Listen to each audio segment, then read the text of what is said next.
చాలామంది వర్తమానంలో ఉన్నా వర్తమానంలో లేనట్టుగానే వాళ్ళ జీవితాలు ఉంటాయి.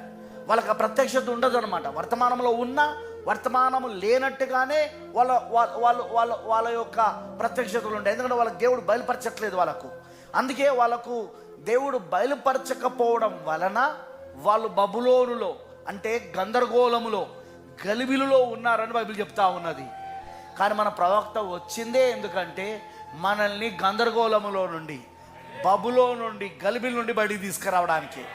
ఇది బబులో నుండి బయటికి తీసుకొచ్చే వర్తమానం, గందరగోళములోనికి నెట్టే వర్తమానం కాదు, గందరగోళములో నుండి బయటికి తీసుకొచ్చే వర్తమానం.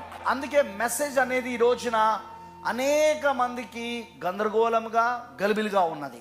కొందరు అభిప్రాయం ఏమున్నదంటే 7 ముద్రల అది చాలా వివాదాస్పదమైన అంశం. మా వివాహము మరి పరిత్యాగమా అది వివాదాస్పదమైన అంశం. సర్పసంతానమా అది వివాదాస్పదమైన అంశం. 7వ ముద్రన అది వివాదాస్పదమైన అంశం. 7 ఉరుముల అది ఒక వివాదాస్పదమైన అంశం. ఇలా వీళ్ళు ఏమైనా వివాదాస్పదమైన అంశము దానిలో 70 వారాలన్నా ఇవన్నీగా ఈ సబ్జెక్ట్స్ ఏవి ఉంటాయో అవన్నీ వాళ్ళకు అవి బ్రదర్ చాలా గందరగోళంగా ఉంటాయి బ్రదర్ అంటాడు. అసలు ప్రాఫిట్ వచ్చిందే ఎందుకు? గందరగోళం నుండి బయటికి తీయడానికి. సంఘకాలాలలో గందరగోళం ఉన్నది. ఎందుకంటే వచ్చిందంతా ఎవరంటే సంఘ సంస్కర్తల దగ్గరికి వాక్యం రాదు కదా. కానీ ఇప్పుడు మనం ఉన్నది ప్రవక్త ఉన్న కాలం. ఇది మన కాలము. ప్రవక్త పంపబడ్డాడు. పక్షిరాజు ప్రవక్త పంపబడ్డాడు. ఈ పక్షిరాజు ప్రవక్త ఎందుకు వచ్చాడు?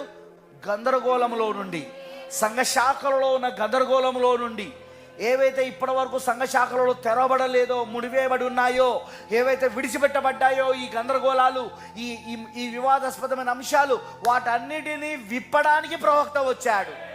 ఆ మర్మములని బోధించడానికి వచ్చాడు ప్రవక్త.